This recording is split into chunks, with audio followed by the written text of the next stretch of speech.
अब मुझे और अपने पिताश्री को अनुमति दो पुत्री, किंतु विश्वास रखो कि तुम हमारे मन में सदैव रहोगी। प्रणाम माता, प्रणाम पिताश्री।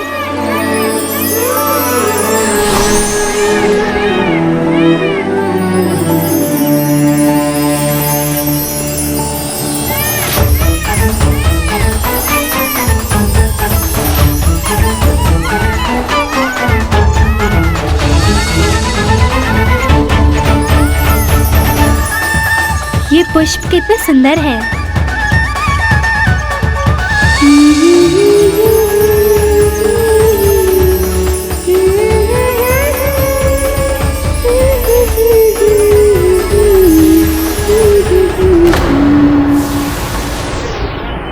ये पुष्प उड़कर मुझे कहाँ जाने के लिए प्रेरित कर रहे हैं?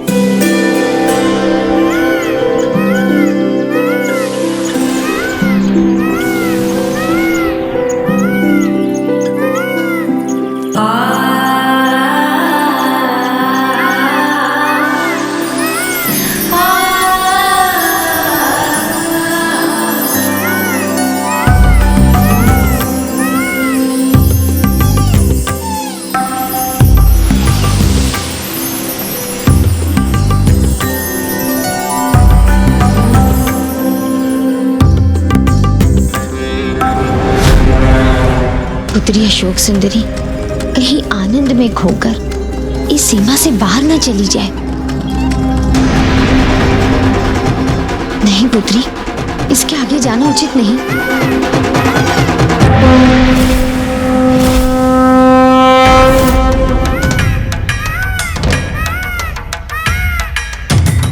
इस वन की परिधि में कोई प्रवेश नहीं कर सकता, किंतु यहाँ से बाहर जाते समय अपनी कोमल बालिका रूप को नहीं, अपितु अपने दिव्य रूप को धारण करना।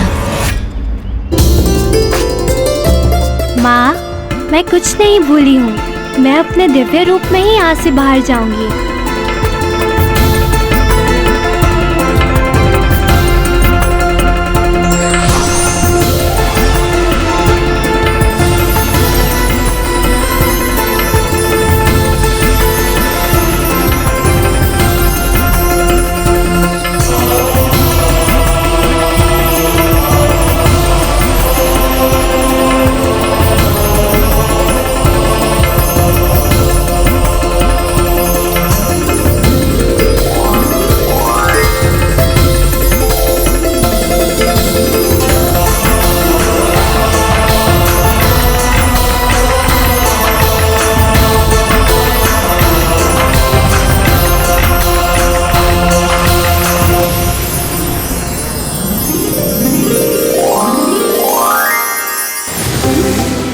इस प्रकार समय बीतता गया। पुत्री अशोक सुंदरी संतोष और आनंद का विस्तार कर सभी के दुख संताप हरने लगी। उसने चारों ओर प्रसन्नता का विस्तार किया और लोगों के जीवन में सुख एवं संतुष्टि ले आई।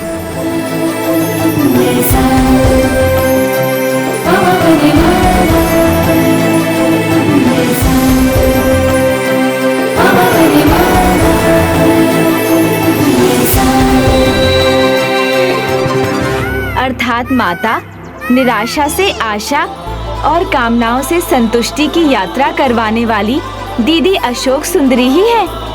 हाँ भ्राता गणेश, परंतु मेरे लिए ये तभी संभव है जब कोई सच्चे हृदय से सत्कर्म करे, धर्म का पालन करे और प्रभु के प्रभुत्व में विश्वास रखे। किंतु माता, दीदी अशोक सुंदरी को दिव्य रूप धारण किए बिना नंदनवन से बाहर जाने की अनुमति क्यों नहीं थी?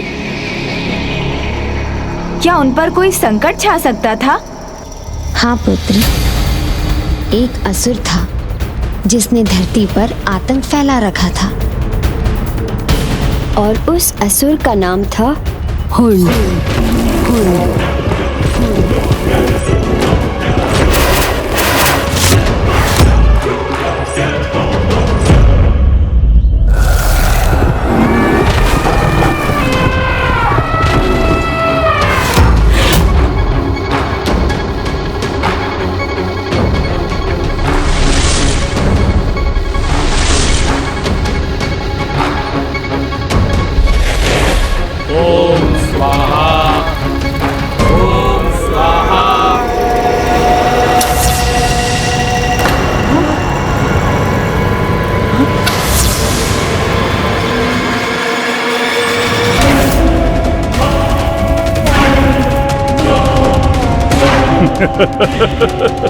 हुंड हूं मैं, महाराज हुंड।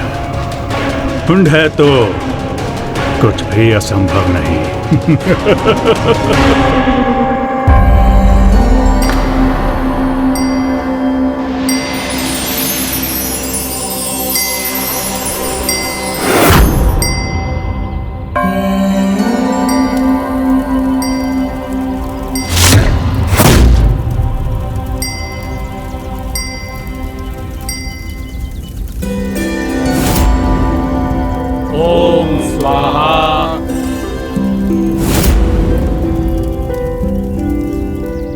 ये कैसे संभव है?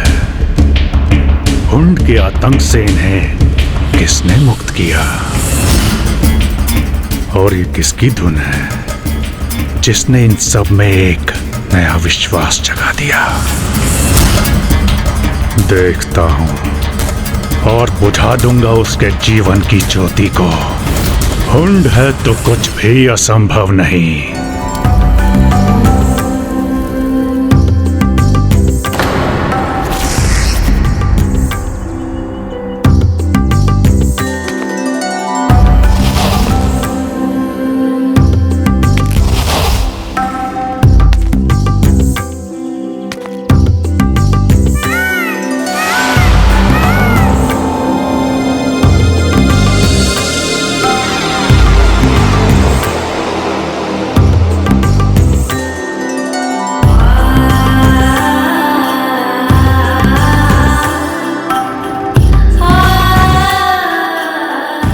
अद्भुत,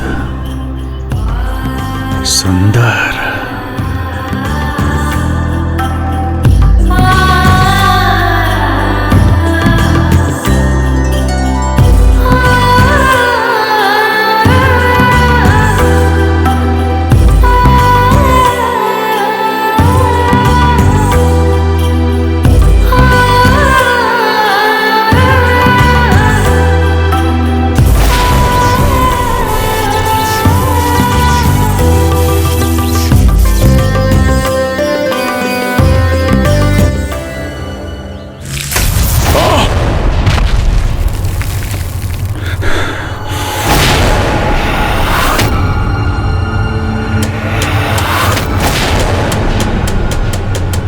हुंड को रोकने का दुस्साहस किसने किया?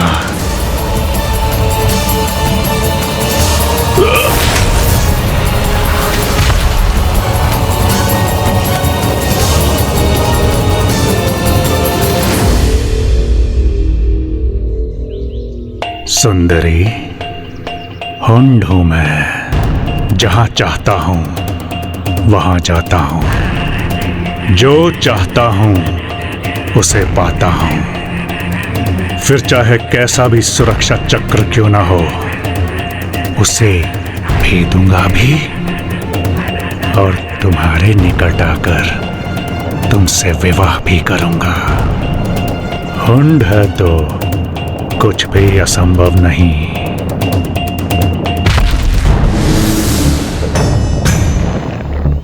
बल नहीं तो कोई और उपाय करूंगा, किंतु तुम्हें अवश्य प्रभावित करूंगा।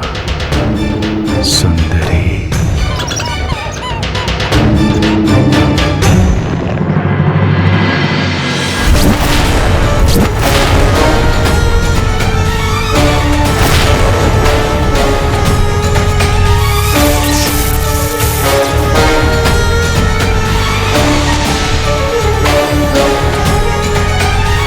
देखो सुंदरी, कैसे इस स्थान में मैंने दीपक प्रज्वलित कर दिए।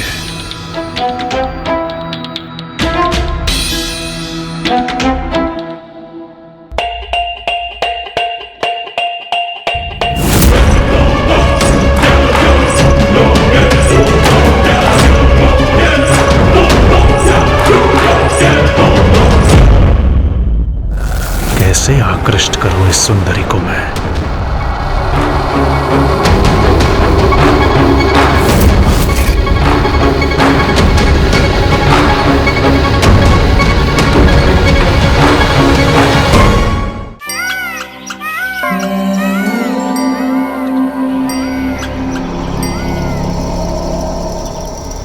समझ गया।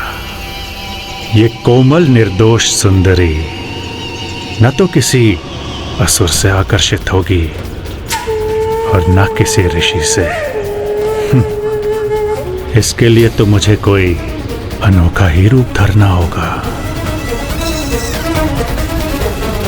हुंड है तो कुछ भी असंभव नहीं।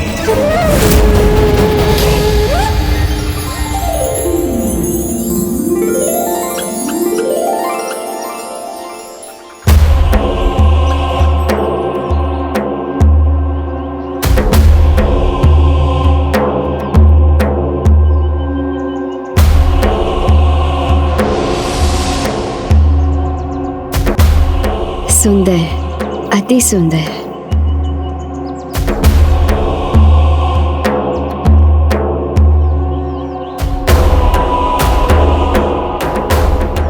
उचित समय आने पर तुम्हारी बेटी नहुष से होगी, जिससे तुम्हारा विवाह होगा।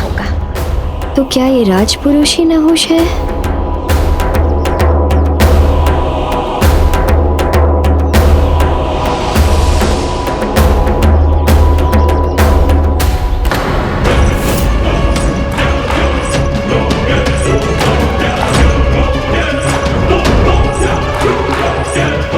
जैसा देश वैसा भेष, संगीत प्रेमी राजपुरुष का रूप धरकर उचित किया मैंने। अब बस इस सुंदरी को अपने संगीत के सुर में डुबोना है मुझे।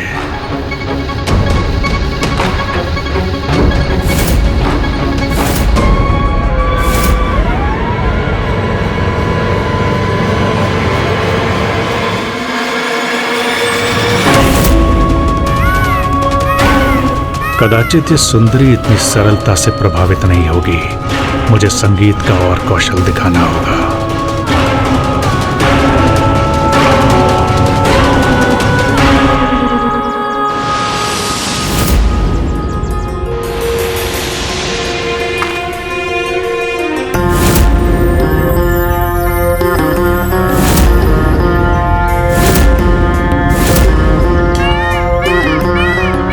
ये जो भी है संगीत की कला में पारंगत है।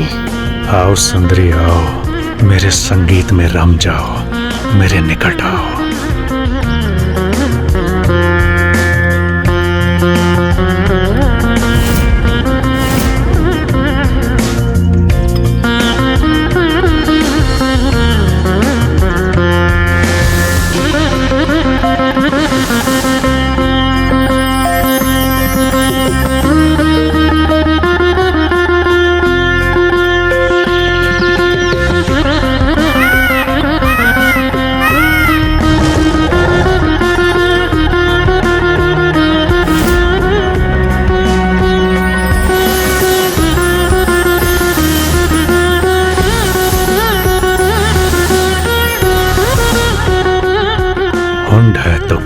संभव नहीं।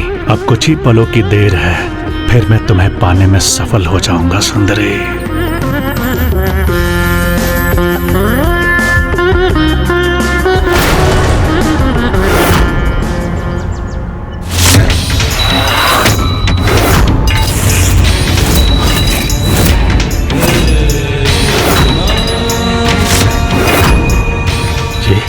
ये क्या हुआ? ये वहीं क्यों रुक गई?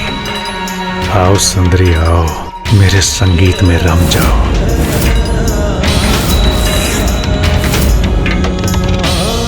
ये हुंड तो आपको रिझाने के लिए पूरी तैयारी के साथ आया था दीदी। तुम उचित कह रहे हो भ्राता गणेश। उसने मुझे अपने संगीत से प्रभावित किया था और बस एक ही पग रखती तो मैं नंदन वन के बाहर पहुंच जाती। अब रुकना मत सुंदरी, अपना पग वहां से बाहर रखो। ये जो भी है, इनकी दृष्टि इतनी लालसा भरी क्यों है? उसमें कपट की झलक क्यों है? यहाँ से बाहर जाते समय अपनी कोमल बालिका रूप को नहीं, अपितु अपने दिव्य रूप को धारण करना। इस वन की परिधि में कोई प्रवेश नहीं कर सकता। माँ की बात मानने में ही मेरी भलाई है।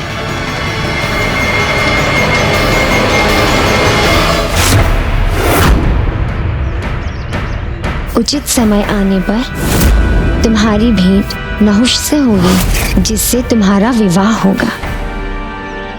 नहीं, ये नहुष नहीं। अन्यथा मुझे इस पर और इसकी दृष्टि पर तनिक भी शंका नहीं होती। कुछ विशेष नहीं, केवल इसकी संगीत ने प्रभावित किया है।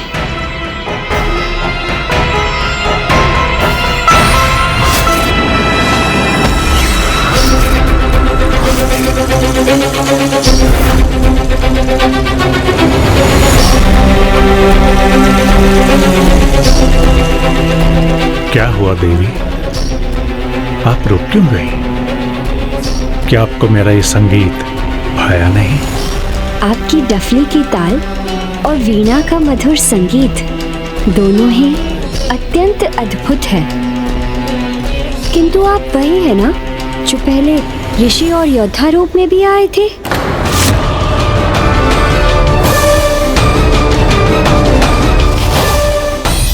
मैं स्वीकार करता हूं, वो मैं ही था, महाराज हुंड।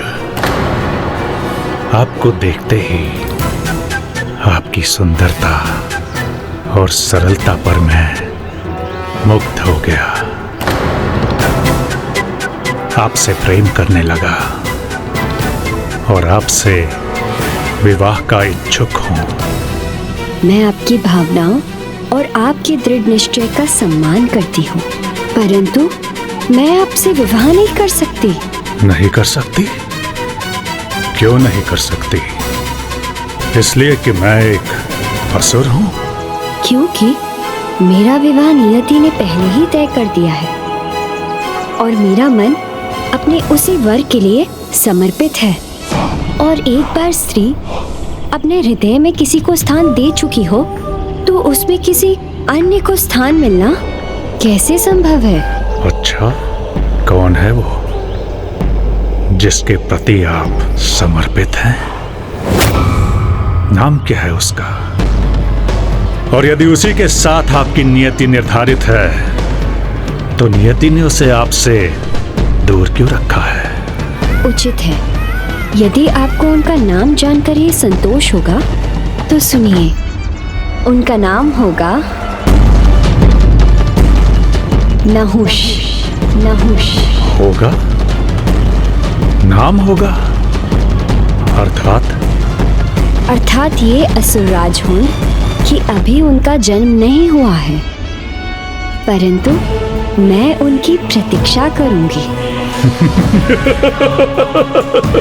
ये कैसा परिहास है सुंदरी, जिसका जन्म ही नहीं हुआ उससे विवाह करेंगी, उसकी प्रतीक्षा करेंगी? रुकिए सुंदरी, असुर हूं, मूर्ख नहीं, और इन मूर्खतापूर्ण कथाओं में मैं उलझने वाला नहीं। मैं आपको चेतावनी देता हूं, मेरा विवाह प्रस्ताव अस्वीकार करके आप बहुत बड़ी भूल कर रही हैं। हुंड हूं मैं, हुंड है तो कुछ भी असंभव नहीं। चाहूं तो तारों को टिमटिमाना भुला दूं, नदियों की दिशा बदल दूं, आकाश को धरती पर उतार दूं, अपने छल से और बल से मैं किसी को भी विवश कर सकता हूं। सुनो सुंदरी, किसी अजन्मे की प्रतीक्षा मत करो, तीनों लोगों की साम्राज्ञी बनाऊंगा तुम्हें।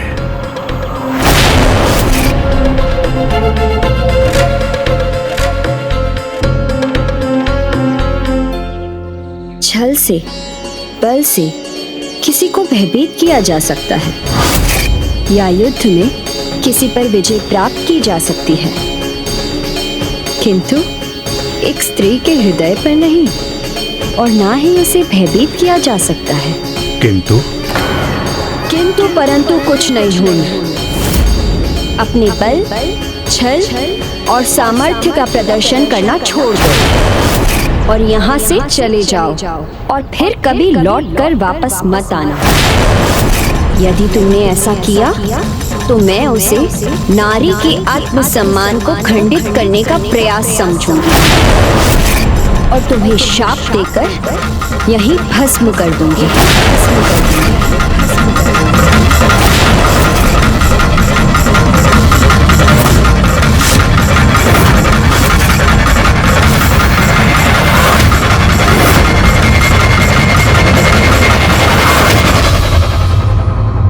ऐसे कठोर शब्दों में आपकी चेतावनी सुनकर फिर हुंड का लौटने का साहस तो नहीं हुआ होगा ना? मेरा भी यही विश्वास था, किंतु जैसा सर्वज्ञात है, न तो अहंकार में डूबे हठी असुर को उसके हट से दूर किया जा सकता है, न ही भक्ति में डूबे भक्त को उसके भक्ति भाव से रिक्त किया जा सकता है। भक्ति में डूबा भक्त माता अवश्य मनसा दीदी को लेकर ही ऐसा कह रही हैं।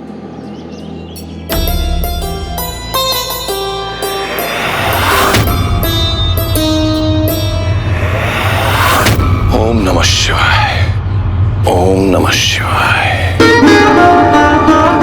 ओम नमः शिवाय, ओम नमः शिवाय।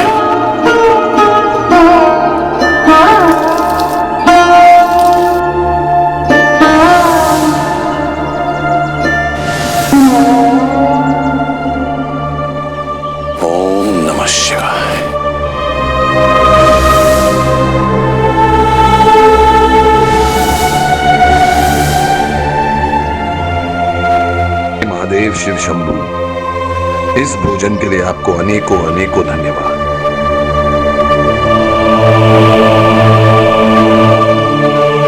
हर हर महादेव। प्रभु, आपकी कृपा हो तो मुझे थोड़ा भोजन मिल जाए, बड़ी तीव्र भूख लगी है। इस भूखे को थोड़ा भोजन करवा दें प्रभु। हर हर महादेव।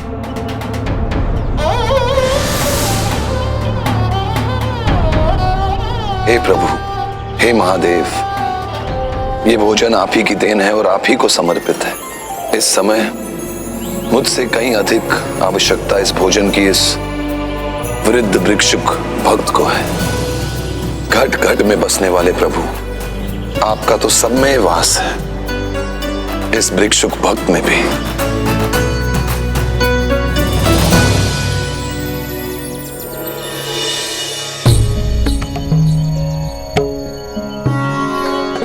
ये लीजिए बाबा, भोजन ग्रहण कीजिए। कल्याण हो तुम्हारा। ओम नमः शिवाय। ओम नमः शिवाय।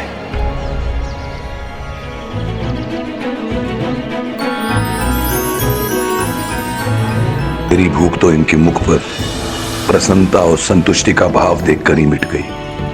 अब बस थोड़ा जल पीकर अपनी भूख को शांत करता हूं। सत्य है ये, पिताश्री का महान भक्त है ये। सदाचार ही इसके जीवन का आधार है, तो इसे उसका फल भी मिलना चाहिए। चंद्रधर, तुमने अपना कर्तव्य निभाया। अब समय आ गया है मुझे अपना कार्य करने का।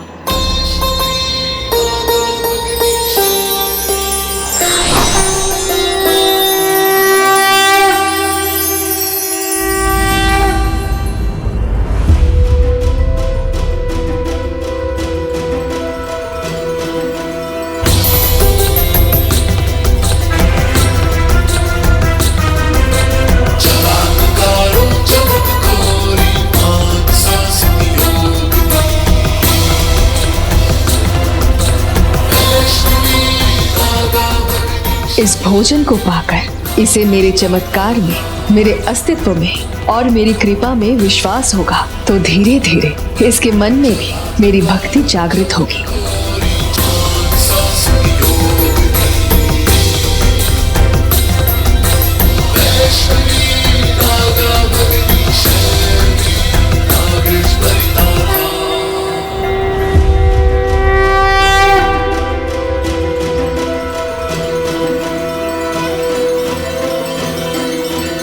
नहीं, इसके हाथ मेरे लिए नहीं जुड़े और ये मेरी ओर देख भी नहीं रहा है, तो फिर ये किसका अभिवादन कर रहा है?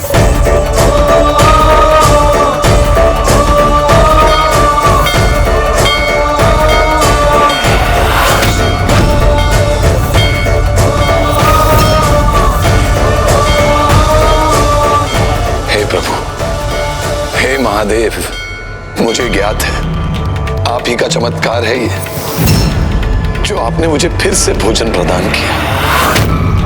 अपने भक्त को भूखा नहीं देख सकते ना आप प्रभु, इसलिए आपने अपना प्रसाद मुझे प्रदान किया। इसके लिए आपको कोटि कोटि प्रणाम प्रभु, कोटि कोटि प्रणाम।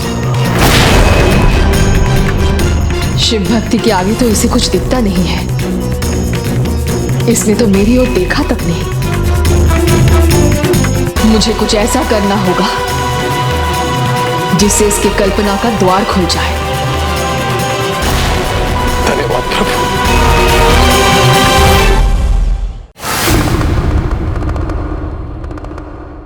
माता, फिर दीदी अशोक सुंदरी उस असुर के विवाह प्रस्ताव से कैसे मुक्त रही?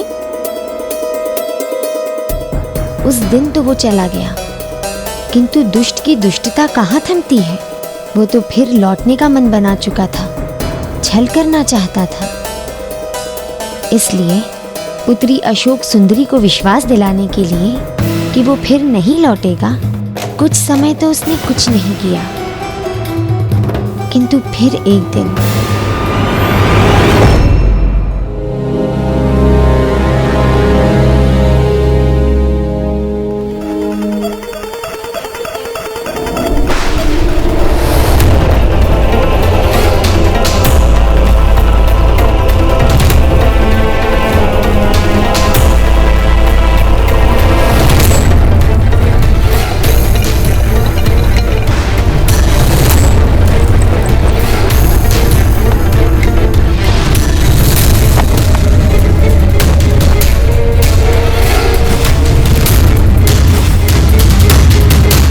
कुंड है तो कुछ भी असंभव नहीं, निराशा नहीं, पराजय नहीं, युक्ति योजना पर विचार करो और सफलता प्राप्त करो।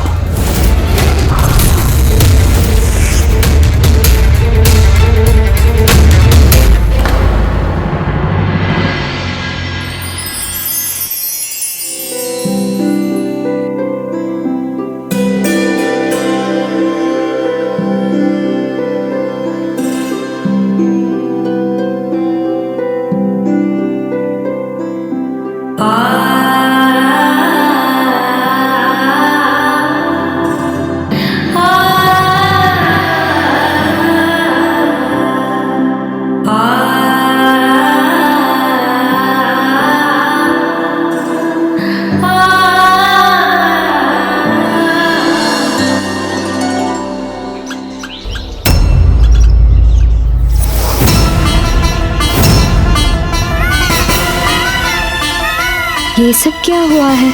जैसे कोई बवंडर आया हो और सब तहस नहस कर गया हो।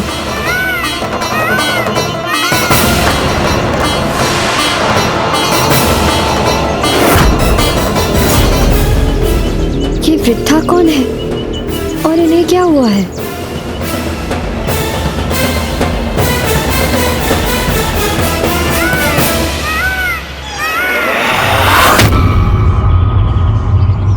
रक्त।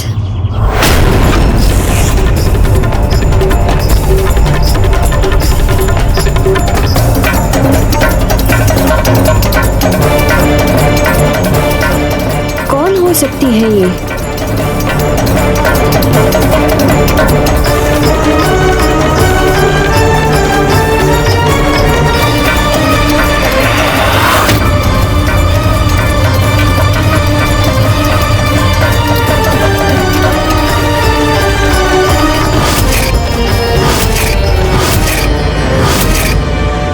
नहीं नहीं, हुन तो निराश होकर जा चुका है, फिर नहीं लौटा। वो नहीं है ये, ना ही उसका कोई छल हो सकता है।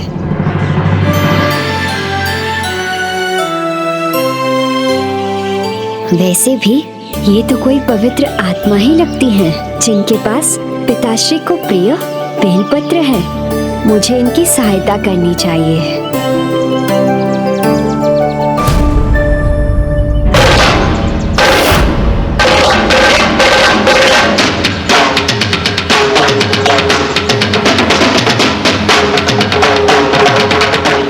तुम्हारे मन की करुणा ही तुम्हारी दुर्बलता बनेगी सुंदरी।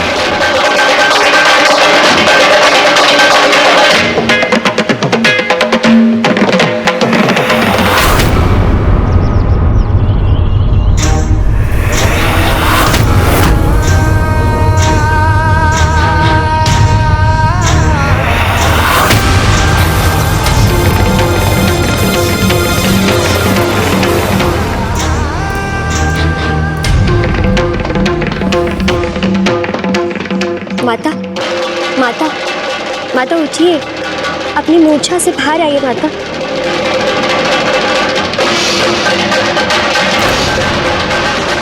शिव शिव शिव शिवा, शिव। चिंता मत कीजिए, आप कुशल हैं, बिल्कुल सुरक्षित हैं। ये लीजिए, जल ग्रहण कीजिए।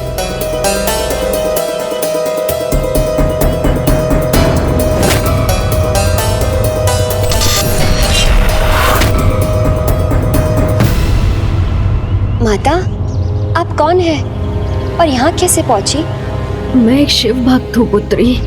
प्रभु पूजा के लिए बेलपत्र एकत्रित कर रही थी, तभी एक बवंडर आ गया और उसी से बचने के लिए यहाँ आ पहुँची और मैं ठोकर खा के गिर पड़ी।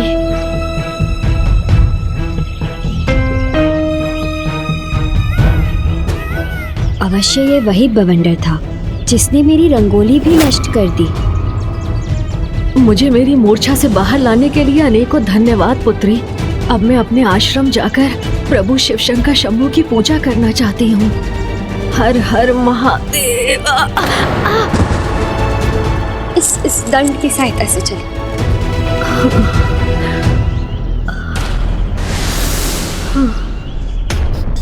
माता, ऐसी अवस्था में आप अकेले कैसे जाएंगी? मैं आपको आपके आश्रम तक छोड़ देती हूँ। धन्यवाद। ये दीजिए मुझे।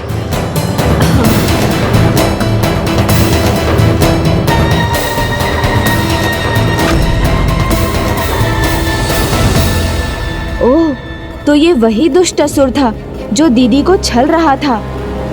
हाँ, किंतु मैं जब तक ये समझ सकी बहुत देर हो चुकी थी।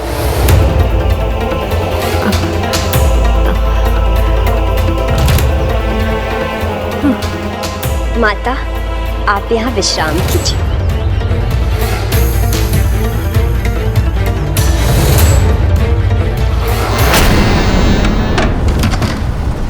ये क्या हुआ?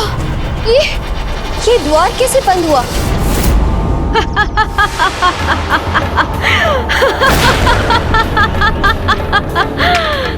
कैसे क्या? मैंने बंद किया इसे।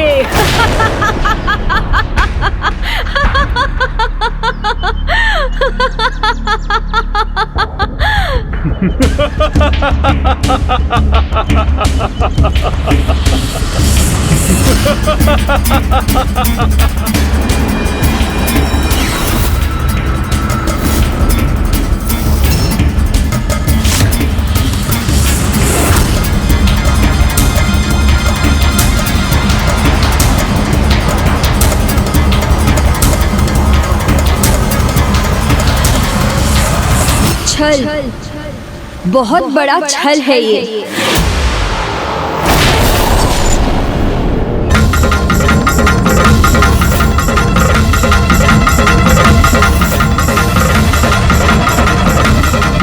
भूल कर दी, हुंडे ने बहुत बड़ी भूल कर दी।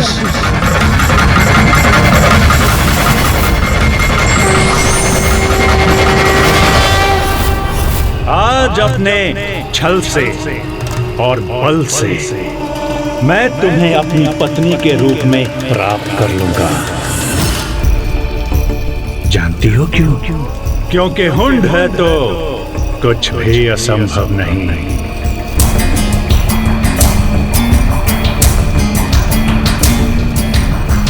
क्या हुआ सुंदरी? अपने भय को छिपाने के लिए तुम मुस्कुरा रही हो।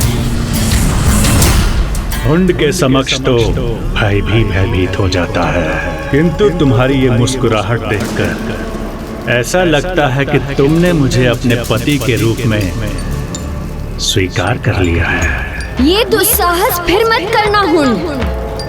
नारी यदि मुस्कुरा दे तो उसका अर्थ दुर्बलता नहीं, उसका निर्भय और सबल होना है। और ये नारी तुम्हें चेतावनी दे रही है, तुम कुछ भी कर लो पर तुम मुझे अपनी पत्नी कभी नहीं बना सकोगे। संभवतः तुमने मुझे ध्यान से नहीं सुना। प्रेम से नहीं तो बल से प्राप्त करूंगा तुम्हें, तुमसे विवाह करूंगा अभी इसी क्षण। सावधान हुंड, आगे आए तो बहुत पछताओगे। हाँ, अब जाके तुम्हारे मुख पर भय का भाव दिखा, अच्छा लगा। सुंदरी, अब मान भी लो और जान भी लो, हुंड को कोई भी नहीं रोक सकता। मूर्ख, मैं जगत जननी माँ पार्वती की पुत्री हूँ, जिनके उग्र रूप की हुंकार मात्र से ही बड़े बड़े दैत्य, दानव और असुर सभी के प्राण पखेरु उड़ जाते हैं। और मेरे पिता देवाधिदेव महादेव थे, जिनका कार्य ही है दुष्टों का संहार।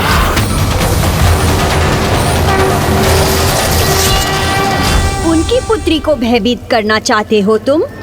जो जन्म से ही निर्भय हो, उसे भला किसका भय? पुत्री किसी की भी हो, किंतु इस समय तुम मेरे वश में हो। वश में तुम्हारी बुद्धि नहीं है मूर्ख। मैं तुम्हें पुनः चेतावनी दे रही हूँ, संभल जाओ वरना अपना सर्वनाश करवा लोगे, भस्म हो जाओगे।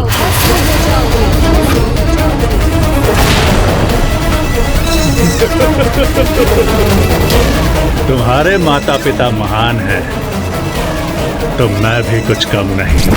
हुंड हूं मैं, और हुंड के लिए कुछ भी असंभव नहीं।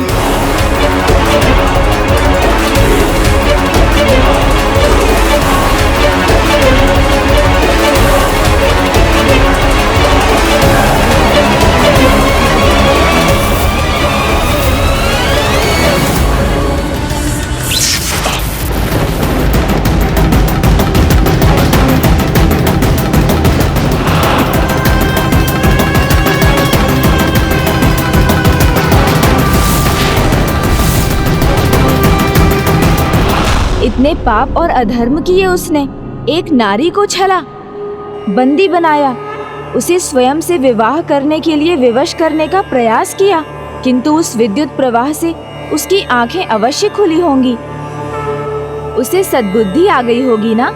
भ्राता, यदि असुरी प्रवृत्ति वाले नारी का सम्मान करते, उन्हें समझते, उन्हें उच्च स्थान देते, तो इस संसार में भूत में भी और भविष्य में भी हिंसा कम हो जाती और नारी सुरक्षित रहती। किंतु हुंड जैसे असुर इस बात को ना समझकर अपनी ही मृत्यु को आमंत्रित करते हैं। तुम्हें क्या लगा इस साधारण वार से हुंड भयभीत होगा? नहीं, कदापि नहीं। नहीं, तुमने मर्यादाओं की सारी सीमाएं लांघी हैं, किंतु तुम्हें उनका दंड मैं नहीं, मेरे पति नहुष देंगे, वही तुम्हारा वध करेंगे। अच्छा तो बुलाओ अपने नहुष को, मैं भी तो देखूं कहाँ है वो। वो शीघ्र ही तुम्हारा काल बनकर जन्म लेंगे और मैं उस दिन की प्रतीक्षा करूंगी जब वो तुम्हारा वध करेंगे, और मैं तभी उनसे विवाह करूंगी। ये मेरा प्रण है। नारी की शक्ति को पहचानना सीखो हुन। तुम मुझे बंदी बनाकर रखना चाहते हो? मैं अभी यहाँ से निकल जाऊंगी और तुम मुझे रोक नहीं सकोगे। शक्ति है नारी और शक्ति को कोई बांध नहीं सकता। मूर्ख।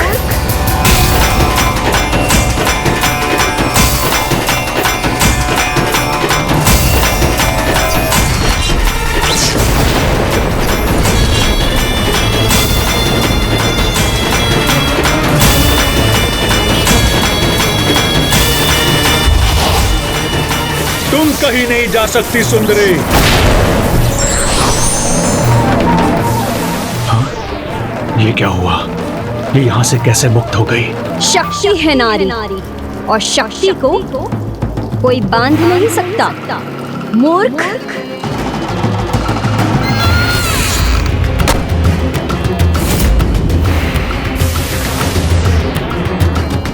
हुंड है तो कुछ भी असंभव नहीं। उस सजन में नहुष को अजन्मा ही रहने दूंगा। मिटा दूंगा उसके जन्म के कारण को। फिर चाहे उसके लिए समस्त सृष्टि को नष्ट करना पड़े तो अवश्य करूंगा। और ये हुंड की चेतावनी है।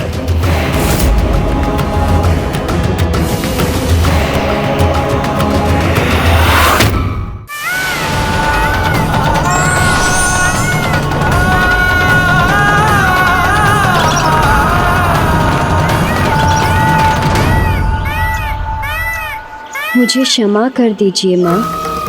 मैं आपकी आज्ञा के विपरीत आज मैं अपने साधारण स्वरूप में ही नंदन वन की सीमा के बाहर चली गई।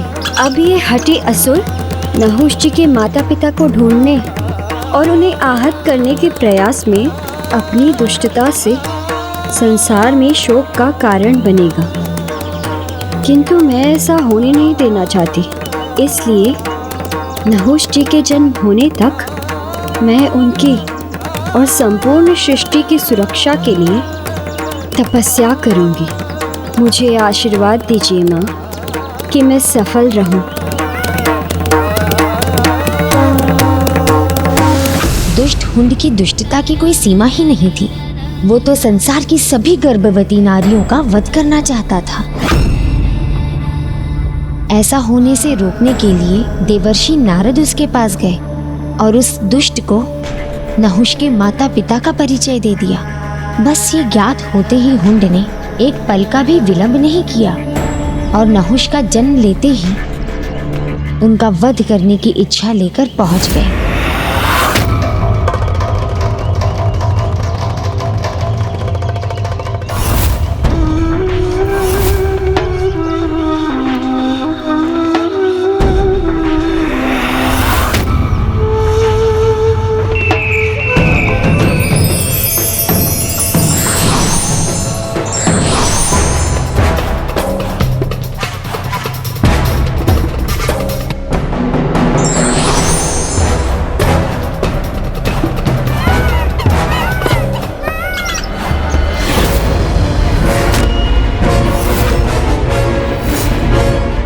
कौन है यहाँ? किसका त्रिशूल है ये?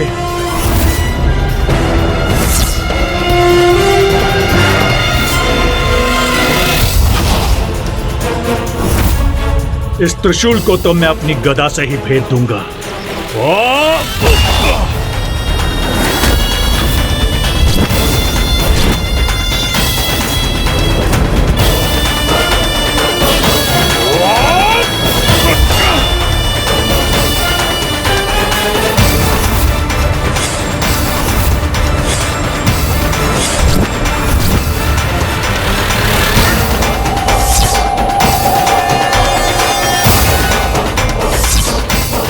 कोई दिखाई नहीं दे रहा। अवश्य कोई मायावी शक्ति है।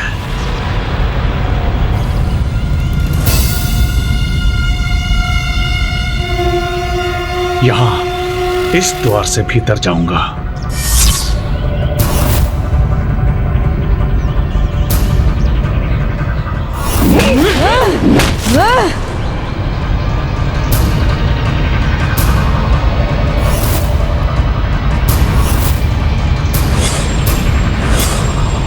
कौन है? किसका दुस्साहस है ये? साहस है तो सामने से वार करो। लौट जाओ असुर, हमारे रहते तुम उसके निकट भी नहीं पहुंच सकते। जाओ, चले जाओ यहाँ से, जाओ यहाँ से, चले जाओ, चले जाओ, लौट जाओ असुर, हमारे रहते तुम उसके निकट भी नहीं पहुंच सकते। जाओ, चले जाओ। माता, तो क्या हठी हुंड अपने हठ का त्याग कर अपनी पराजय स्वीकार कर लौट गया? जब बल निरर्थक हो जाए तो दुष्ट अपने छल का प्रयोग करने लगता है, और एक दिन जब ऐसा अवसर प्रकट हुआ तो उसका छल योगिनियों से भी छिपा रह गया। उसने अपनी माया से दाई माँ से वो करवा लिया जो वो अन्यथा कदापि नहीं करती।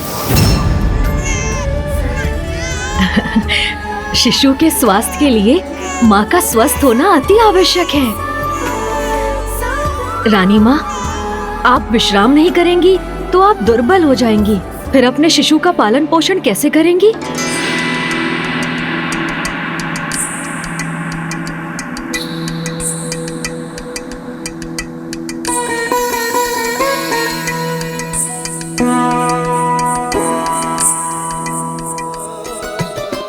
अब आप निश्चिंत होकर विश्राम कीजिए रानी माँ।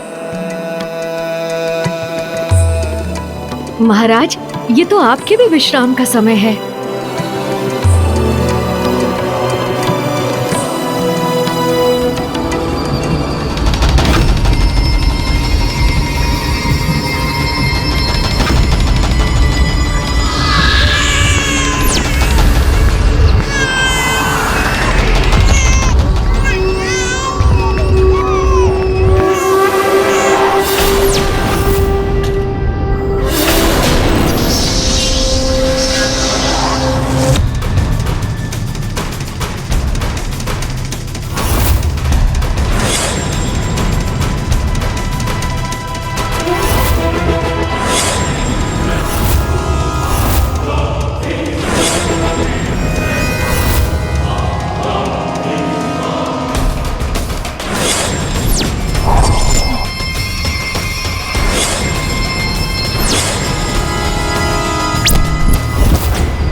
नन्हे नहुष, अब तुम्हारी रक्षा कोई नहीं कर पाएगा।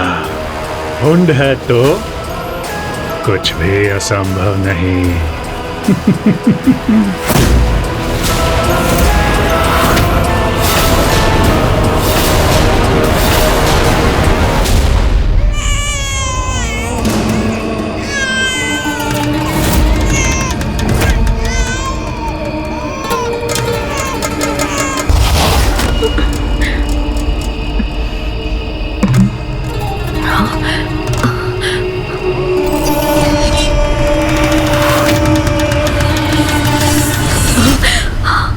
ये क्या हो गया?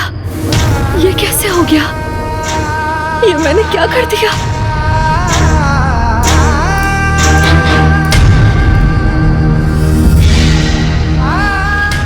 पुत्र, पुत्र,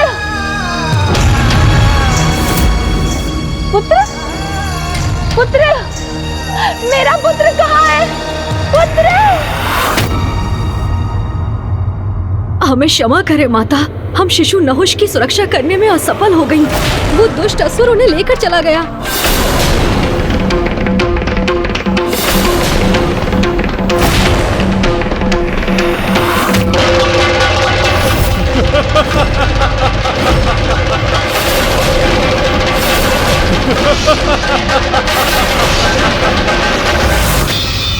फिर हुंड ने नहुष के साथ क्या किया माता? दुष्ट असुर से दया की आशा कहाँ की जा सकती है पुत्र। हुंड तो अपनी क्रूरता और दुष्टता का एक और उदाहरण प्रस्तुत करना चाहता था। रसोइये को बुलाओ। प्रणाम महाराज। आज खाने में क्या बनाना है ये मैं तुम्हें बताऊंगा।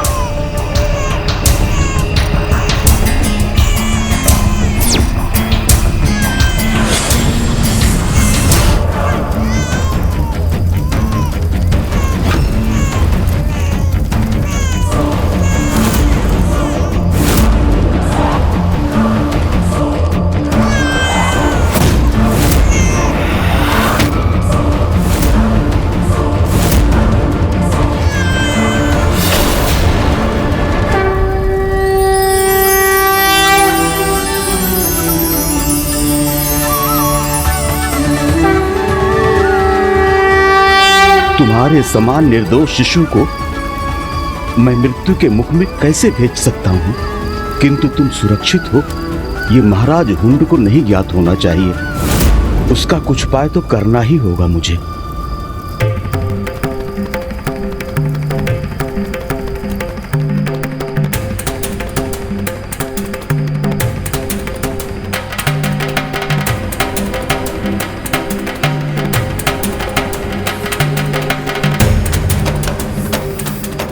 मैं तुम्हें यहाँ इस निर्जन स्थान पर छोड़ रहा हूँ।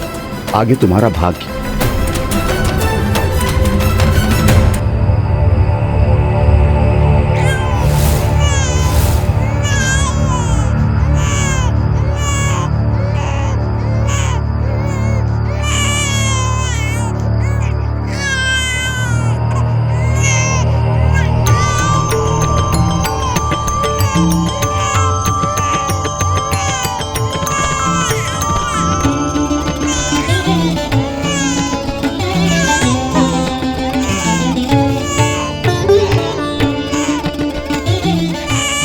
महर्षि वशिष्ठ और देवी अरुंधति ने नहुष को अपनाकर उनका पालन पोषण किया।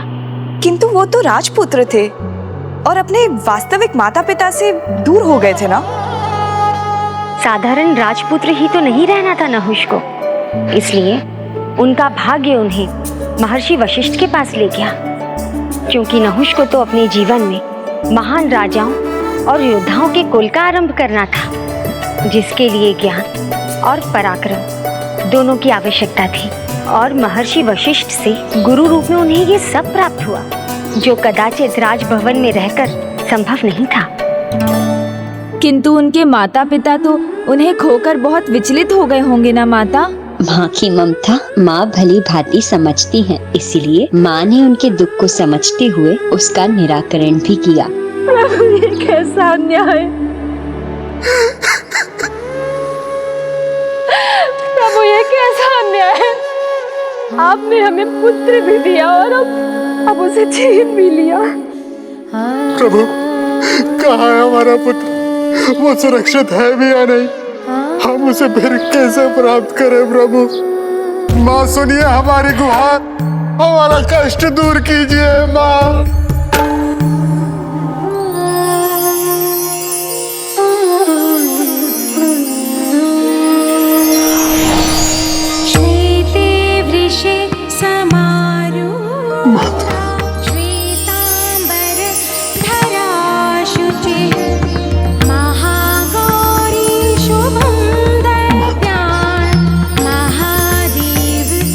आप दोनों चिंता मत कीजिए, आपका पुत्र सुरक्षित है और अपनी नियति के अनुसार महानतम गुरु से अपनी शिक्षा प्राप्त करने का सौभाग्य प्राप्त कर रहा है। किंतु माँ, हम उसके साथ से कब तक वंचित रहेंगे?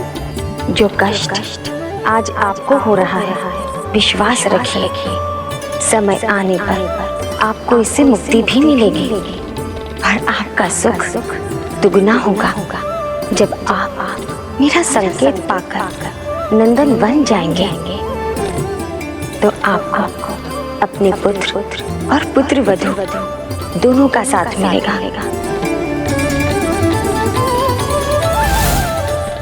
किंतु दीदी, उस दुष्ट हुंड का क्या हुआ? वो कहाँ शांति से बैठने वाला था? हाँ पुत्र, उसने नहुष को मृत मानकर अधिक विलंब नहीं किया और वो शीघ्र ही नंदन वन पहुंच गया।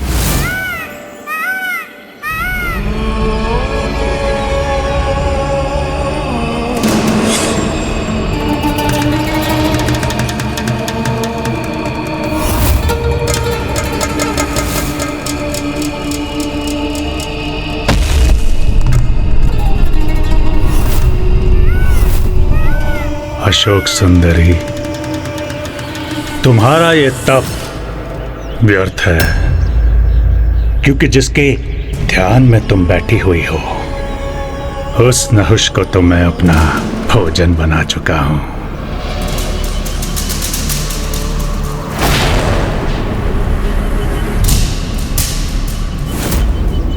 क्या हुआ? तुम मुस्कुरा क्यों रही हो? क्या करूं? तुम्हारी मूर्खता पर मुस्कुराने के सिवाय और क्या कर सकती हूँ? मूर्खता? किसकी मूर्खता? मूर्ख असुर जिसका जन्म स्वयं श्री दत्तात्रेय के आशीर्वाद से हुआ हो, जिस पर जगत जननी माँ पार्वती की कृपा हो, जिसके जीवन के लिए मैं यहाँ तप कर रही हूँ, उसे हानि पहुँचा सकती हूँ? ये विश्वास तुम्हारी परम मूर्खता ही तो है। जीवित है नहुष और वही तुम्हारे काल बनेंगे हों।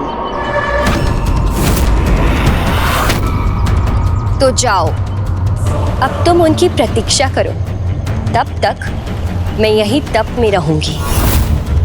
तुम्हारे अंत के साथ ही मेरा ये तप सफल होगा। नहीं सुंदरी, मूर्खता मैं नहीं, तुम कर रही हो, और अब इसका प्रमाण लेकर ही लौटूंगा मैं।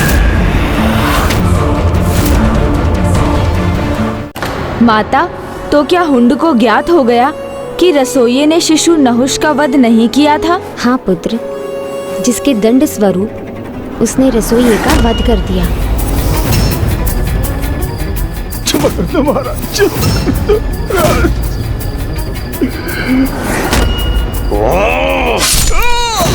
जो व्यक्ति अपनी त्रुटियों से लड़ता है वो कभी नहीं हार सकता, किंतु जो अपनी त्रुटि को ही सही सिद्ध करने में लग जाए उसकी विजय कभी नहीं हो सकती। बारंबार असफल होने के पश्चात भी हुंड निरंतर नहुष को ढूंढता रहा।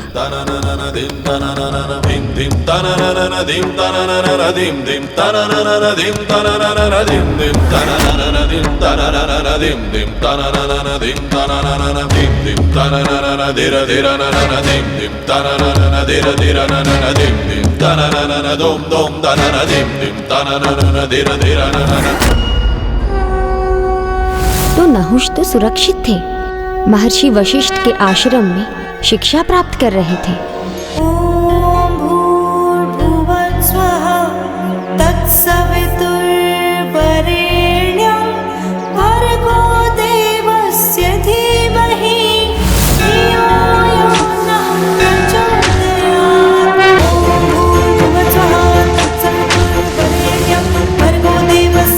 होनी को तो कोई नहीं टाल सकता।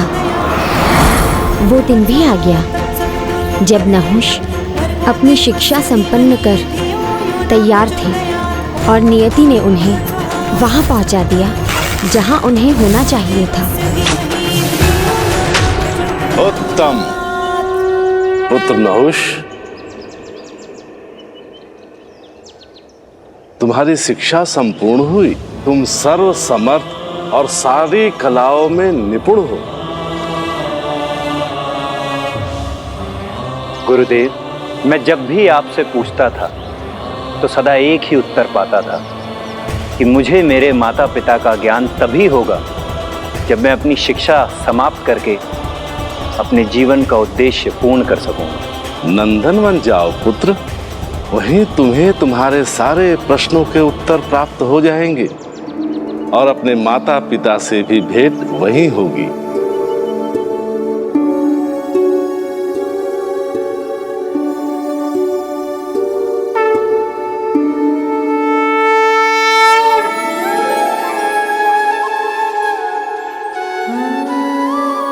समय आने पर जब आप मेरा संकेत पाकर नंदन बन जाएंगे तो आपको अपने पुत्र और पुत्रवधू दोनों का साथ मिलेगा।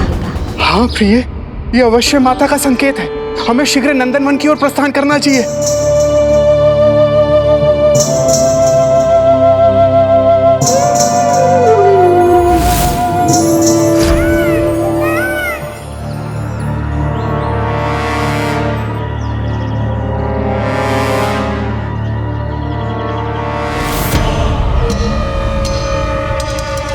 कदाचित यही है वो जिसके आगमन की सूचना महाराज हुंड चाहते हैं। मैं अभी उन तक ये समाचार पहुंचाता हूँ। और जैसे ही तुम वहां पहुंचोगे, एक दिव्य देवी के दर्शन होंगे। तुम उस देवी को विवाह का प्रस्ताव दोगे और उसके बाद जो भी घटनाएं घटित होंगी, उन घटनाओं में ही तुम्हारे जीवन का उद्देश्य निहित है।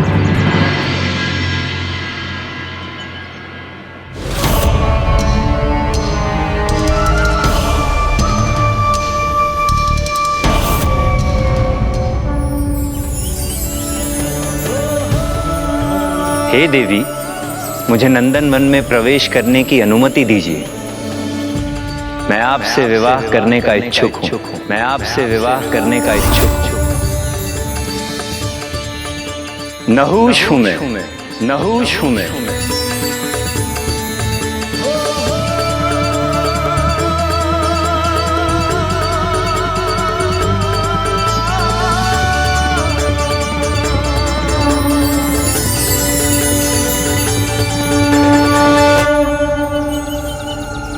तो तुम यहाँ पहुंच ही गए नहुष।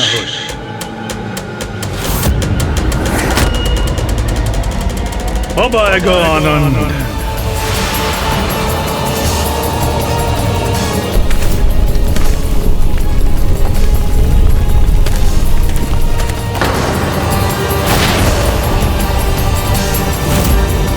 बहुत ढूंढा तुम्हें नहुष, किंतु अच्छा हुआ कि तुम स्वयं ही यहाँ चले आए। अब आ ही गए हो तो अशोक सुंदरी को यह ज्ञात हो जाएगा कि उसके लिए अधिक योग्य कौन है, तुम या मैं।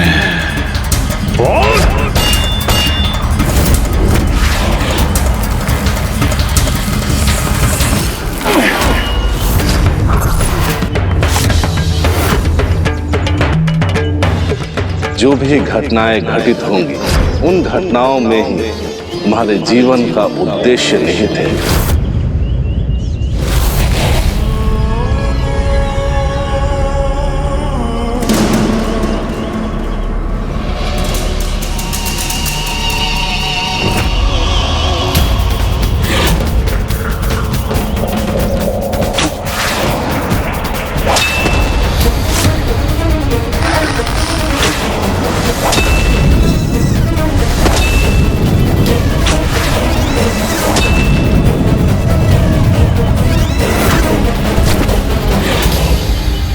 नहुष के तुनीर के तो सभी बाण समाप्त हो गए।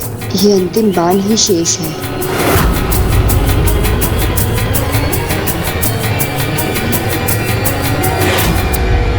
अब तुम्हारे नाश का समय आ गया है।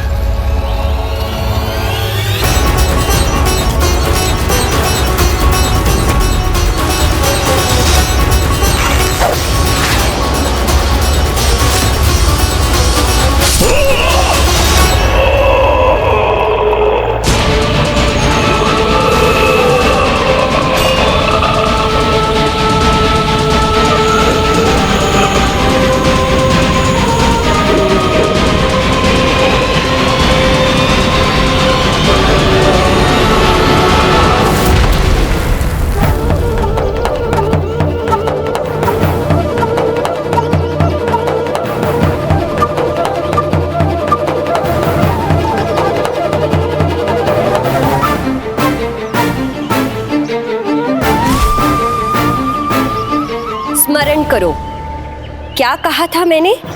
तुम्हें उनका दंड मैं नहीं, मेरे पति नहुष देंगे। वही तुम्हारा वध करेंगे।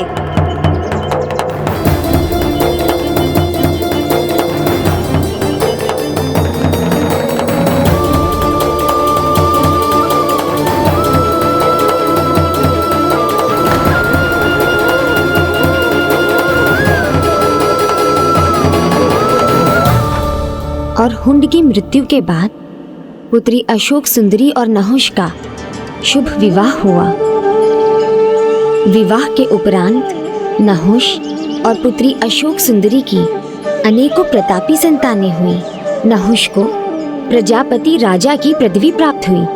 पुत्री अशोक सुंदरी चारों ओर प्रसन्नता का विस्तार करने का अपना धर्म निभाती रही, जिसकी सभी पूजा करने लगे और जिसे देवी का स्थान प्राप्त हुआ।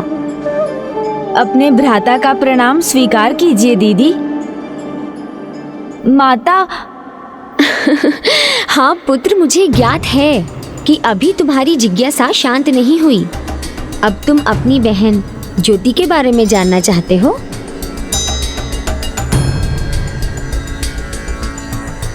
ज्योति का जन्म तो एक अन्य दिव्य घटना से संबंधित है।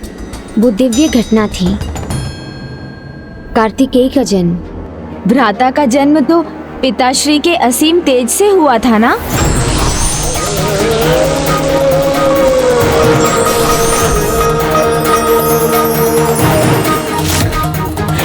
हाँ पुत्र, और उसी ऊर्जा के एक अंश से पुत्री ज्योति का जन्म हुआ।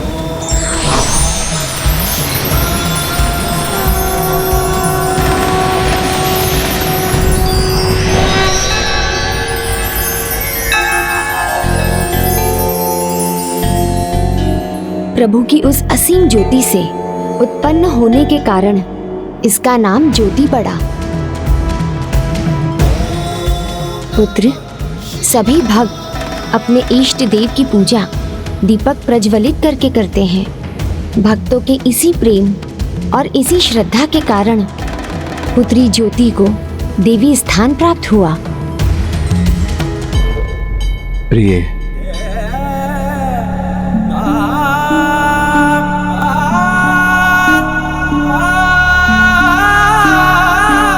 पुत्री ज्योति देवी ही नहीं, उससे कहीं अधिक है।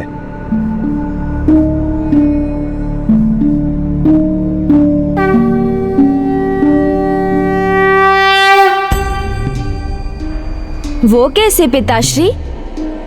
देवी ज्योति तो परम सत्य की परम शक्ति का प्रतिनिधित्व करती है, जो हमारी बुद्धि और ज्ञान को जागृत करती है। जब भी कोई दीपक प्रज्वलित होता है तो ज्योति ही प्रकाशित होती है। ज्योति भक्त और भगवान के संबंध का माध्यम बनती है, क्योंकि ज्योति को प्रणाम करने के बाद ही भक्त भगवान की पूजा करते हैं। ज्योति तो वो जागृत कुंडलिनी शक्ति है जो अजना चक्र में वास करती है और ध्यान करते समय प्रकाश बिंदु के रूप में जिसका अनुभव होता है। ज्योति अरूप रहकर उन सभी मंदिरों में पूजी जाती है जहां पुत्र कार्तिकेय की पूजा होती है।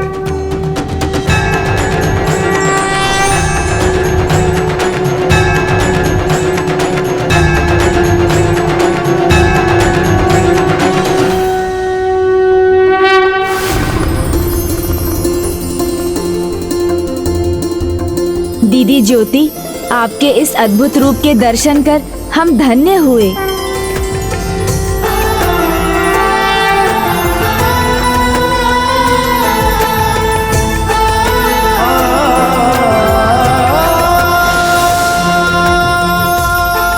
किंतु अभी तो एक और कथा शेष है ना माता? तो अब बताने की कृपा कीजिए कि मनसा दीदी का जन्म कैसे हुआ। पुत्री मनसा की कथा भी बहुत रोचक है, क्योंकि उसका संबंध तो उस हलाहल से है जो समुद्र मंथन से उत्पन्न हुआ था। समुद्र मंथन, हलाहल विष, मैं अपनी जिज्ञासा को रोक नहीं पा रहा हूँ माता, कृपया विस्तार से बताइए ना। पुत्र, सर्व ज्ञात है, सागर मंथन से संसार को 14 दुर्लभ रत्न प्राप्त हुए। किंतु ये रत्न इतनी सरलता से प्राप्त नहीं हुए। उन्हें प्राप्त करने से पहले संसार को मंथन से एक भयंकर संकट का सामना करना पड़ा, जो अपने प्रभाव से संपूर्ण सृष्टि को लील जाने वाला था। वो था हलाहल।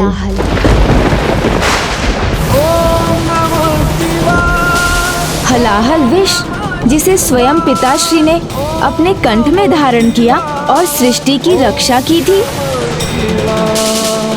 हाँ पुत्र, जगत पिता ने जगत की रक्षा के लिए उस विष को ग्रहण तो कर लिया, किंतु उससे होने वाली पीड़ा उन्हें निरंतर कष्ट पहुंचा रही थी।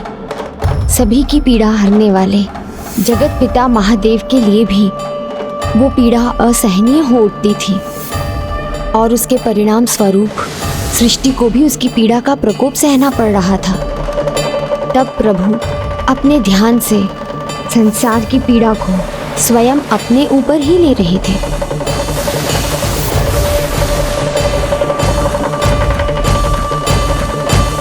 जगत का कल्याण तो हो गया, किंतु महादेव की पीड़ा का किसी को अनुमान नहीं था, और नहीं इसका उपाय किसी के पास था। किंतु महर्षि कश्यप प्रभु की पीड़ा को समझ गए, और उन्होंने उसे दूर करने के लिए एक यज्ञ का आयोजन भी किया। भगवान और भक्त एक दूसरे के पूरक हैं। भगवान भक्त के कष्ट को और सच्चा भक्त भगवान के कष्ट को समझ सकता है। महान भक्त ऋषि कश्यप को भगवान की पीड़ा का आभास हो गया था, और तब उन्होंने भगवान की पीड़ा हरने का संकल्प लिया, जिसके लिए वो मानसिक कल्पना करने लगे, और उनकी कल्पना मूर्त रूप लेने लगी।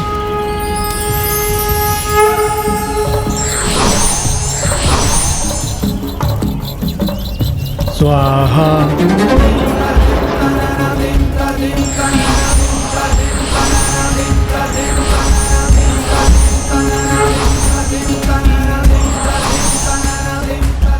जब ऋषि कश्यप का यज्ञ अपने चरम पर पहुंच रहा था, तो उनके मानस की कल्पना भी अपनी पूर्णता प्राप्त कर रही थी, और दूसरी ओर वो घटनाक्रम भी घटित हो रहा था, जिनके परिणाम स्वरूप कार्तिकेय का जन्म होने वाला था। प्रभु के उस तेज से पुत्र कार्तिकेय का जन्म तो हुआ ही था, किंतु उसके एक अंश का प्रवेश उस प्रतिमा में भी हुआ, जो ऋषि कश्यप की मानस कल्पना से उत्पन्न हुई थी।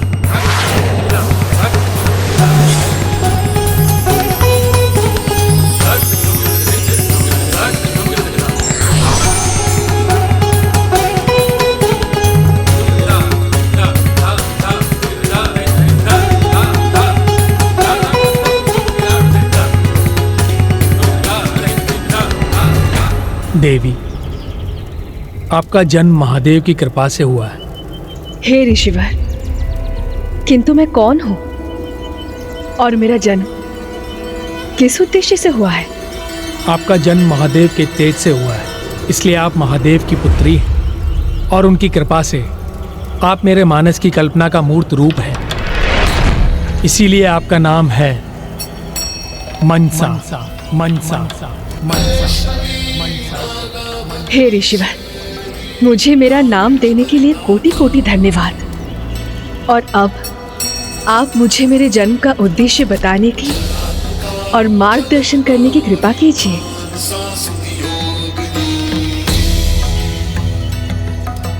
आप वो मनसा हैं जो कठिन तप कर असाधारण क्षमता प्राप्त करेंगे, और भोलेनाथ प्रभु महादेव की सहायक बनेंगे।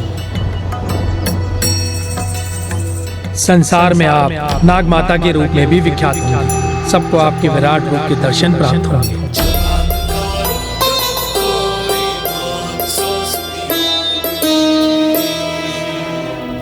देवी, आपके जीवन में आने वाले महान उद्देश्य आपको महान और अद्भुत बनाएंगे, जिनका ज्ञान समय आने पर आपको स्वयं होता जाएगा। जिस प्रकार तपने के बाद सोना कुंदन बनता है, उसी प्रकार आपको भी अपने कठोर तप से अपने भीतर अपार सामर्थ्य जागृत करना होगा, तप ही एकमात्र साधन है जो आपको आपके उद्देश्य के निकट लेकर जाएगा। किंतु आपका अंतिम उद्देश्य आपको एक लंबी यात्रा के बाद ही प्राप्त होगा।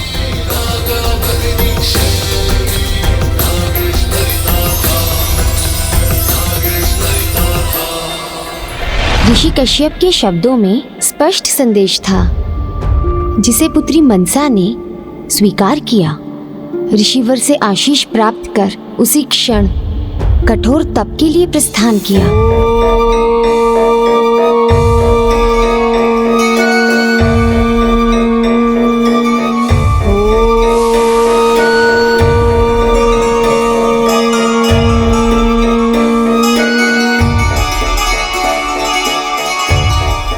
और फिर शीघ्र वो समय भी आ गया जब पुत्री मनसा को उसके तप का फल भी मिला। स्वयं स्वामी प्रभु महादेव उनके तप स्थल पर पहुंचे।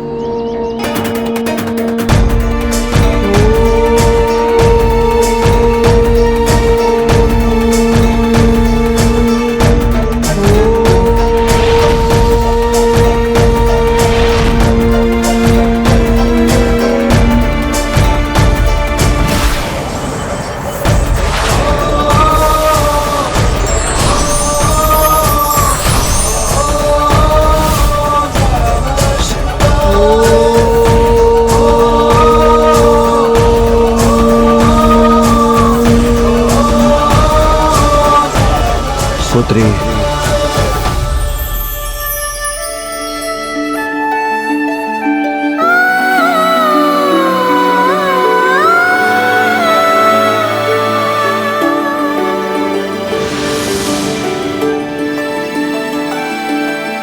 आपका जन्म महादेव के तेज से हुआ, इसीलिए आप महादेव की पुत्री हैं। पुत्री, मुझे क्षमा करना।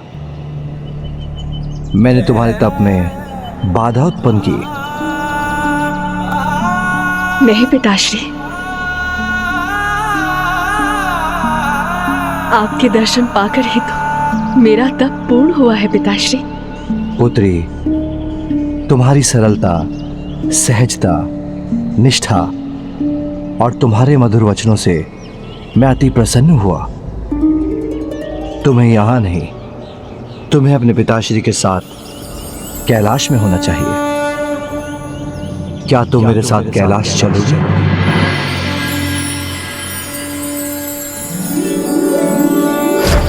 तप ही एकमात्र साधन है जो आपको आपके उद्देश्य के निकट लेकर जाएगा। कहो ना पुत्री, क्या तुम मेरे साथ कैलाश चलोगी? माता पिता के स्नेह से पूर्ण, उनकी छत्र छाया से बढ़कर एक संतान के लिए और कुछ भी नहीं है पिताश्री। आपके और माता पार्वती के साथ कैलाश पर निवास करना मेरे लिए केवल सौभाग्य ही नहीं, अपितु परम वरदान होगा पिताश्री।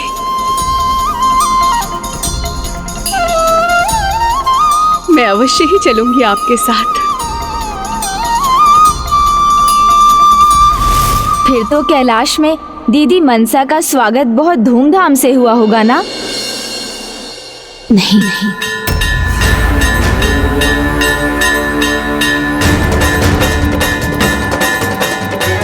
दुर्भाग्यवश ऐसा कुछ नहीं हुआ।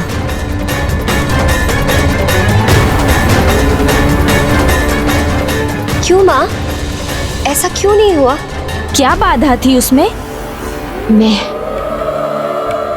मैं बनी थी वो बाधा।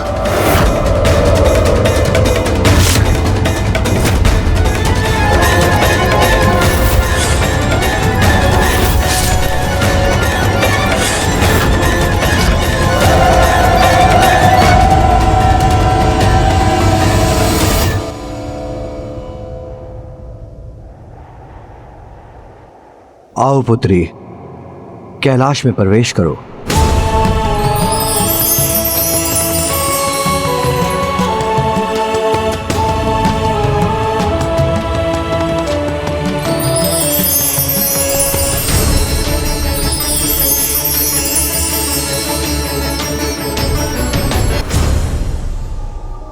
अद्भुत पिताश्री,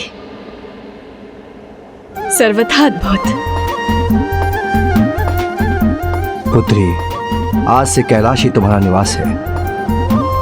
तुम्हारी माँ पार्वती अभी पूजा में व्यस्त होंगी और ये मेरे ध्यान का समय है। तब तक तुम भी समय का सदुपयोग करो। कैलाश का भ्रमण कर यहाँ से परिचित हो जाओ।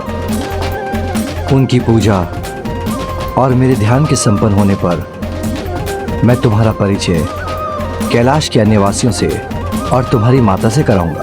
आप निश्चिंत रहे पिताश्री, मैं माँ को देखते ही पहचान लूंगी।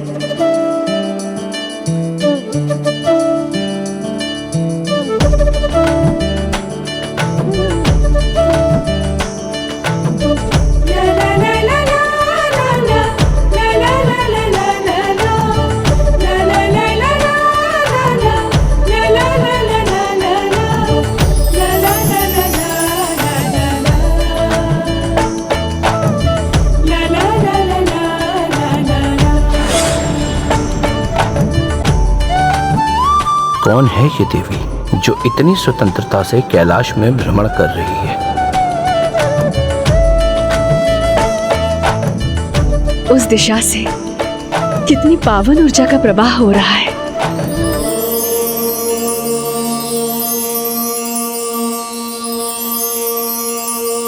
माँ के आभास से कितना सुखद अनुभव हो रहा है मुझे। और जब माँ मुझे देखते ही स्नेह से अपने हृदय से लगाएंगी तो मुझे उस अपार सुख का अनुभव होगा जिससे मैं अब तक वंचित रही।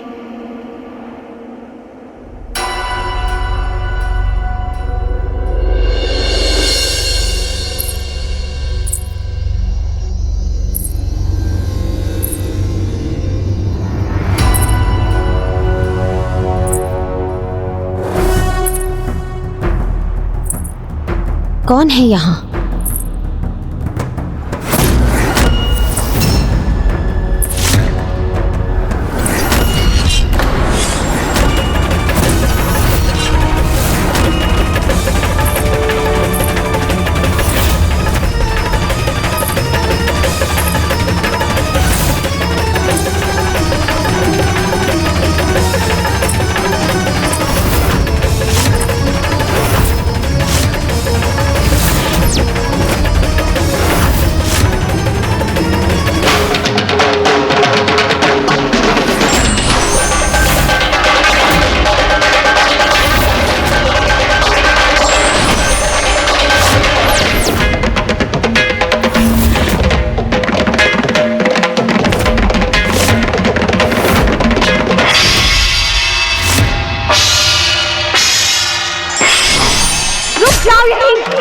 आगे मत बढ़ना।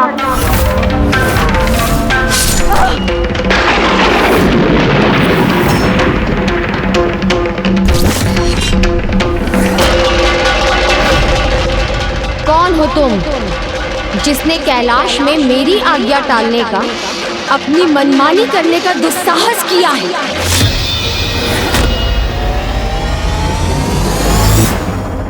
उस दिन अपनी पुत्री को ही नहीं पहचान सकी मैं।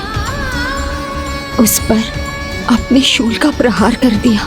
माता, आपको दीदी का परिचय ज्ञात नहीं था, अतः एक अपरिचित को कैलाश में देखकर कैलाश की सुरक्षा हेतु ही आपने ऐसा किया होगा ना? हाँ पुत्र, किंतु उसके निरुत्तर रहने पर मैं तो अपनी पुत्री को और भी आहत करने के लिए तैयार थी।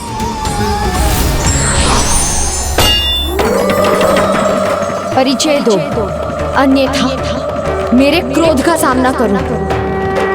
बताओ मुझे, कौन हो तुम? हमारी पुत्री है ये।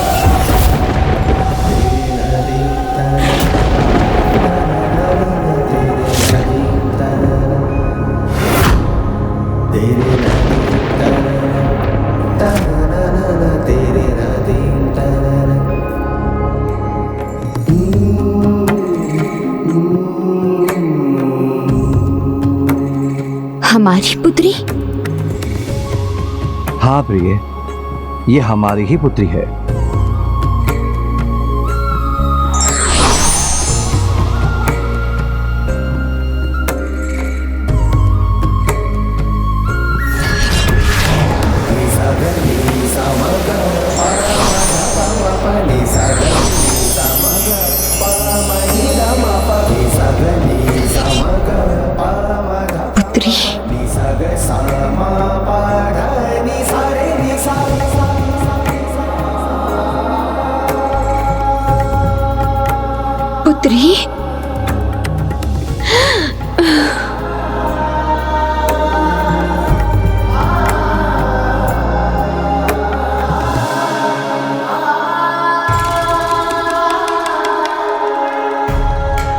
पुत्री, मैंने तुम्हें पहचाना नहीं पुत्री, मुझे क्षमा कर दो।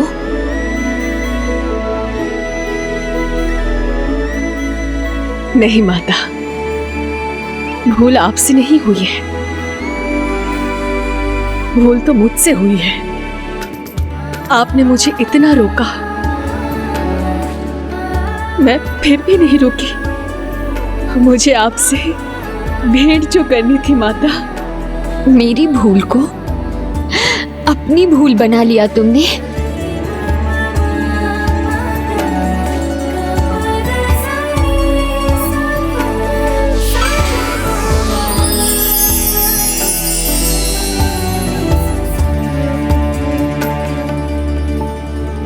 आपने मुझे पुत्री के रूप में स्वीकार कर लिया, ये तो मेरे लिए परम हर्ष और सुख का कारण है।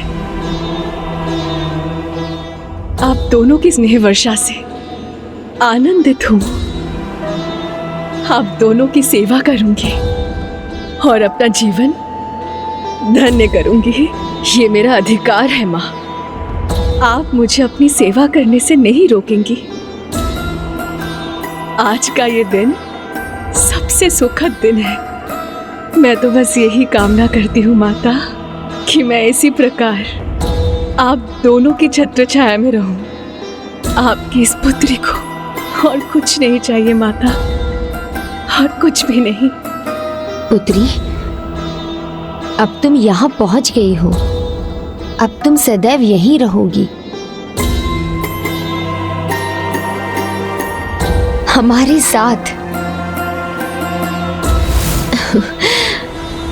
उस दिन से पुत्री मनसा हमारे साथ कैलाश में ही वास करने लगी। अपनी माता पिता की सेवा को ही उसने अपना धर्म मान लिया।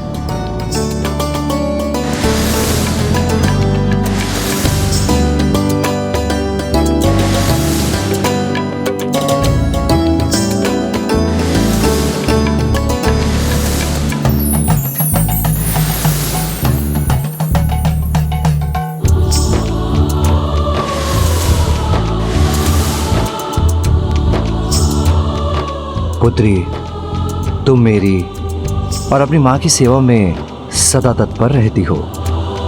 तुमसे एक भी दिन कोई भूल नहीं होती। क्यों भूलूंगी पिताश्री? आप दोनों की सेवा करके ही तो मुझे परम आनंद प्राप्त होता है, और मैं इसी प्रकार आप दोनों की सेवा करके अपना जीवन सुखमय बनाती रहूंगी।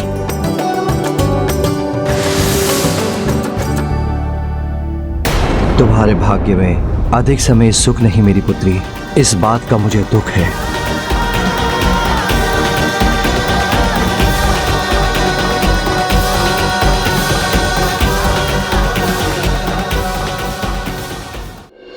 सदा हमारा ध्यान रखने वाली अपने माता पिता की सेवा में समर्पित थी, किंतु उसकी नियति तो कुछ और ही थी। क्या माता, ऐसा क्या करना था दीदी मनसा को? एक बार वो मेरे केश में तेल लगाने आई। माँ, मैं आपके केश में तेल लगाने आई हूँ। आज तुम अपनी माँ की सेवा नहीं, आज तुम्हारी माँ तुम्हारी सेवा करेगी। लाओ, इसे मुझे दो और तुम स्वयं आकर बैठो। आज मैं तुम्हारे केश में तेल लगाऊंगी।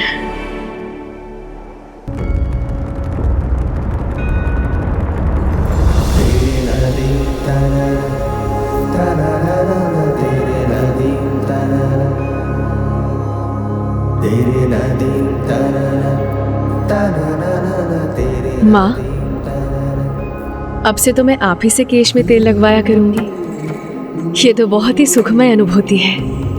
पुत्री, एक माँ के लिए इससे अधिक सुख की बात और क्या होगी कि वो अपनी पुत्री का दुलार करे। और मैं तो तुम्हें सदैव प्रसन्न देखना चाहती हूँ पुत्री।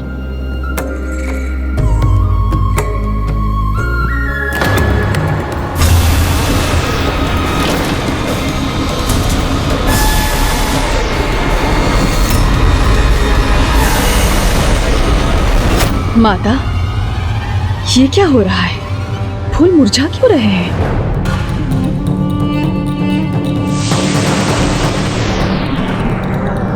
पुत्री, ये सब तुम्हारे पिता की पीड़ा का प्रभाव है, जिससे ये सब संकट उत्पन्न हो रहा है।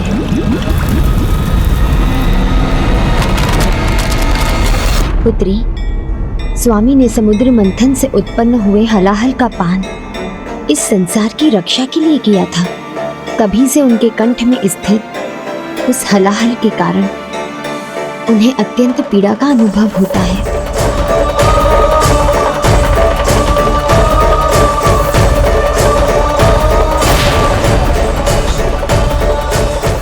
और उन्होंने संसार की पीड़ा तो हर ली, किंतु उनकी पीड़ा कोई नहीं हर सका। किंतु सत्य तो यह है देवी, जो सभी की पीड़ा हरते हैं, आप उनकी पीड़ा हरेंगे। कदाचित मेरे जीवन का परम उद्देश्य यही है।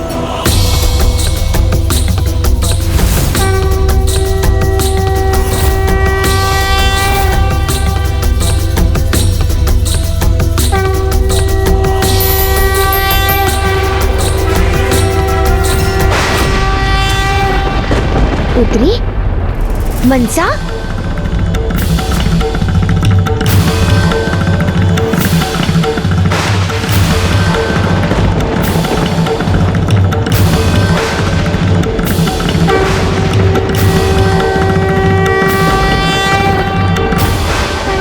मनसा ये क्या कर रही है?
भी व्यक्ति कितना भी शक्तिशाली क्यों ना हो, उसमें नियति द्वारा निर्धारित कार्य को रोक सकने का सामर्थ्य नहीं होता। यही अटल सत्य है।